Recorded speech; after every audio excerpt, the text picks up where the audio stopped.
Hello guys, কি অবস্থা? আপনাকে অনেকদিন হলো চলে এসে আপনাকে মাঝে বাটলা বাটি কাট অনেকদিন আপনাকে মাঝে ভিডিও টিডিও আনি না।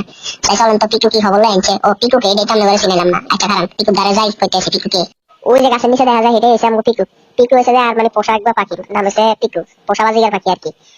পিকু হুনি যায়নি আপনাদের খবরটা বল নাই কোন ভাই কি খবরটা বল নাই কি মনে করে যাওয়ার আর লাগতেন থাকতেন এসে পিকু খবর টবর কিছুই না, মানে মানুষের ইউটিউবে কি জানতে চাইছে তোর সম্পর্কে শুনবিনি।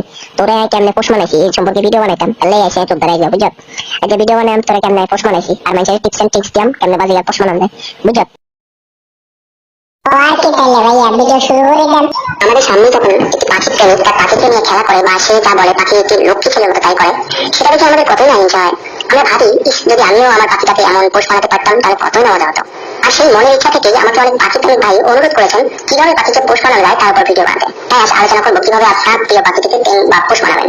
টেন এর অর্থ পোস্ট বানানো। আমরা যারা পাখি পালন করি তাদের এক বা একাধিক পোস্ট বানানো পাখি থাকে, আর সে পাখি যদি কথা বলতে শুরু করে তাহলে তো কোনো কথাই নেই। নতুন পাখি পালক যারা আছেন যারা পাখিকে পোস্ট বানাতে চান কিন্তু পদ্ধতিটা অজানা, আমার এই ভিডিওটি শুধুমাত্র তাদের জন্য।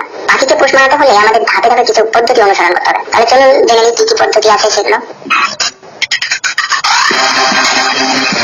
প্রথম ধাপ, প্রথমে এমন একটি পাখি নির্বাচন করতে হবে যেটি সবে মাত্র খেতে শিখেছে। হ্যান্ড ফিডিং করালে যে আপনার পাখি পোস্ট মেনে যাবে তা কিন্তু নয়, বরং হ্যান্ড ফিডিং পাখির জন্য বিপজ্জনক হতে পারে। দ্বিতীয় ধাপ, পোস্ট বানানোর জন্য নির্বাচিত পাখিটি সব পাখির থেকে আলাদা করে এমন একটা জায়গায় রাখুন যেখান থেকে আপনি সবসময় পাখিটিকে দেখতে পাবেন। সব থেকে বেশি ভালো হবে আপনার থাকার জায়গা অথবা আপনি বাসার যে রুমে সবসময় বেশি সময় কাটান সেই রুমেই আপনার পাখিটিকে রাখতে পারেন। তৃতীয় ধাপ, খেয়াল রাখতে হবে পাখিটি যেন কোনোভাবে ভয় না পায়, যেমন বিকট আওয়াজ, কাক, বিড়াল অথবা অন্য কোনো প্রাণীর আক্রমণ কিংবা কোনো মানুষের অস্বাভাবিক কোনো আচরণ আপনার পাখিকে যেন ভয় না দেখাতে পারে। চতুর্থ ধাপ, পাখিটিকে ছোট করে একটা নাম দিন, যেন আপনি সেই নাম ধরে ডাকলেই পাখি বুঝতে পারে যে আপনি তাকে ডাকছেন। যেমন বিদ্যুৎ আমার পোষা কুকুরের নাম ছিল, আমি তাকে এই নামে ডাকলেই সে যেখানেই থাকতো তার কানে আমার ডাক পৌঁছালে আমার কাছে চলে আসতো। পঞ্চম ধাপ, আপনি যখনই সময় পাবেন আপনার প্রিয় পাখিটির সাথে কথা বলবেন, আদর করবেন, নাম ধরে ডাকবেন, প্রতিদিন অন্তত 1 ঘন্টা করে নিয়মিত তাদের সময় দিবেন। ষষ্ঠ ধাপ, পাখিটিকে আপনার ঘরে অনেক সময় খাঁচা থেকে বের করে খোলা অবস্থায় রাখুন। আপনার পাখি খোলা পরিবেশে খানিকটা সময় থাকলে ভয় কাটবে, ইচ্ছে মতো উঠতে পারবে, পাখির মন ভালো থাকবে।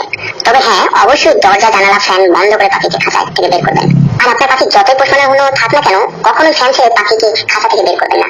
যাই হোক, এই নিয়ে আমার একটা গল্প আছে, সেটা আপনাদের সাথে অন্য একদিন শেয়ার করবো। সপ্তম ধাপ, পাখির খাবার এবং পানি রাতে খাঁচা থেকে নামিয়ে রাখুন। খুব সকালে হাতে করে খাবার নিয়ে খাঁচার ভেতরে হাতটি রাখুন। পাখি যখন খেতে হাতে আসবে ধীরে ধীরে ওকে খাঁচা থেকে বের করে আনুন। কথা বলুন, আদর করুন, এরপর কিছুটা সময় উঠতে দিন। আবার বলছি, অবশ্যই পাখিকে খাঁচা থেকে বের করার আগে দরজা জানালা ফ্যান বন্ধ করে রাখুন। অষ্টম ধাপ, নিয়মিত কিছুদিন সময় দিন। এভাবে কিছুদিন অভ্যস্ত হয়ে উঠলে আপনার প্রিয় পাখি পোষ মানতে থাকবে। পোষ মানানো পাখিকে খোলা অবস্থায় পায়ে চেইন বা বেল্ট পরিয়ে বাইরে নেওয়া যায়, কিন্তু আমাদের দেশে এটা খুব বিপজ্জনক, অথবা অন্য কোনো পাখির আক্রমণ খুবই স্বাভাবিক ব্যাপার, এতে হারাতে পারেন আপনার প্রিয় পাখিটিকে। নবম ধাপ, টেম করার পাখিটি যদি বাচ্চা না হয়ে একটু বেশি বয়স হয়ে থাকে তাহলেও পাখি পোষ মানবে, এবং এর জন্য অনেকখানি ধৈর্য আর ভালোবাসা প্রয়োজন। তবে কোনোভাবেই পাখির পালককে টেম করানোর চেষ্টা করবেন না। পাখিকে টেম করানোর জন্য পাখিকে ভালোবাসা এবং সময় দিন, পাখিও আপনাকে সেই ভালোবাসা দেবে। দোয়া করি ভালো থাকুক সবার প্রিয় পাখিগুলো। আর কোনো ধরনের সাহায্যের প্রয়োজন হলে আমাদের ফেসবুক পেজে অথবা এই ভিডিও নিচে কমেন্ট করে জানাবেন। ধন্যবাদ।